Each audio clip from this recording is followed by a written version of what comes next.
Friends, I have labeled this video entitled, "He Carried a Broad Axe," figuratively speaking, of course.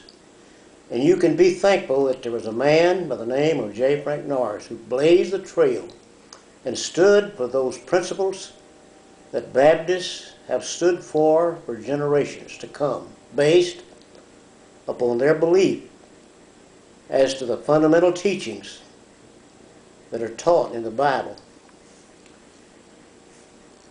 And I want to correct some things that have been attributed to J. Frank Norris that are simply not true. And I am able to set the record straight because I have studied this situation and I know from firsthand much of what I am about to say tonight. It has been said that the adversaries of J. Frank Norris, by the adversaries, that at one time or another, eventually, he fell out with almost all of those who were associated with him in his ministry. But let me correct that assumption. And I give you just three examples, in fact. Brooks Morris, the finest gentleman that ever walked the streets of Fort Worth, founder and director of the Fort Worth Symphony Orchestra, was J. Frank Norris's choir director from 1924 until his death. I knew Mr. Morris, the finest gentleman, or at least one of the finest that I ever knew. He would not have stayed with J. Frank Norris had he been the kind of person that some of the adversaries and critics and pundits have labeled J. Frank Norris as having a dark side.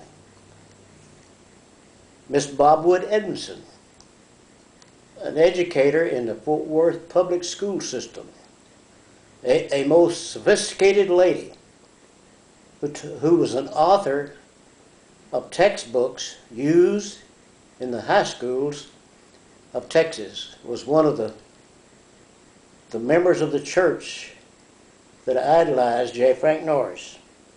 And one other, Louis Insminger, another gentleman of the finest order, was associated with J. Frank Norris from 1913 until the time of his death. And at some time in a later video, I want to give further information about this man, Louis Insminger. I want to read to you what J. Frank Norris wrote concerning an incident when he first became pastor of the First Baptist Church in Fort Worth. He says, "It was not long after I was called as pastor in 1909 that conflict was inevitable. The following is an example of an early confrontation with the chief deacon in his church. Called Dr. Norris into his office, that is the office of the deacon, said, 'Norris, when we called you, we thought you had some sense, but you are a D blank fool, and this is to notify you that you're fired.' I walked up close to him, and if the Lord ever helped a poor preacher, he helped me that noon. I was made over. There was something beyond human power and wisdom that shot through my soul. I looked him squarely in the eye, and I wasn't afraid of him. I had already come to the point where it mattered little what happened to me. All sense of fear was gone. I said, 'Mr. W. blank, no, you have not made a mistake, but I thought you made a mistake in the call when I first came here, but you're the one that is fired.' That's the broad axe that I referred to. He had objected, that is this deacon, to the crowd of poor people I was bringing to the church, and even went on to say, 'I noticed the other night where you baptized a notorious streetwalker in the very same baptistry where I was baptized. I said, "You are mistaken. There was not one streetwalker, there were two. And I don't know how you know who they were, but last Sunday night they came to the church. And it was crowded and they couldn't get in, but stood on the outside and heard the message. And the next day they came to my house. And one of them had a little girl, 5 years of age. And they both, in the presence of my wife and me, related the story of their sin and sorrow, and wanted to be saved and start life over again. We prayed, and they were both saved. And I want to say to you, sir, that I would rather have my church filled with publicans and sinners that come to hear the gospel than to have it run by a worldly, ungodly crowd of officials that have their automobiles full of liquor and women and go out and spend all night on the lake and then come around the next Sunday and pass around the bread and wine at the Lord's table. You are the one that's fired. And the next Sunday night I'm going to tell the whole world about your threats." And Norris concludes, "And I did. And the fight was on, and it has been on ever since." Now here's what I want to add in conclusion, and why I am a fundamentalist, and why that at the heart of the conflict between J. Frank Norris and Southern Baptists during those early years, this will give you an idea of the overlording attitude that many church leaders have.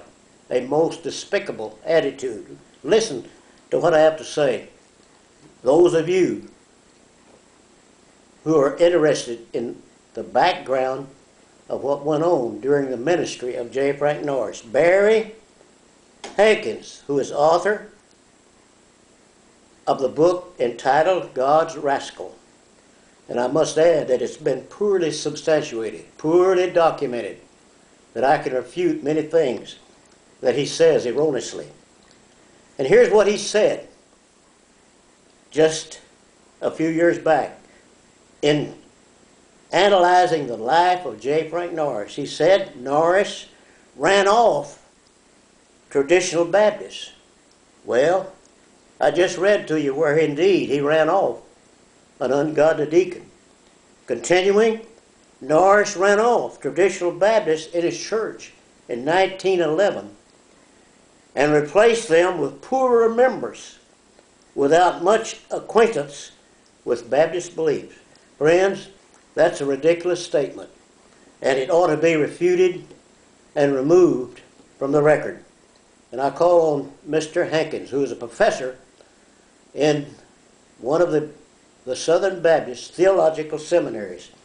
That's the reason why I am a fundamentalist. And you can be proud if you're a fundamentalist and an independent and a free thinker. You can be proud that there was a man who blazed the trail, who gave us insight as to some of the things that are so-called religious on the outside, but as Christ said, within they're ravening wolves. And friends, that's a situation that has been in existence since the time of the New Testament. Stay with me on my website and on these videos, and in future presentations I will give you more information that will be of interest to you. Thank you again for listening, and God bless each soul. God bless America. Thank you.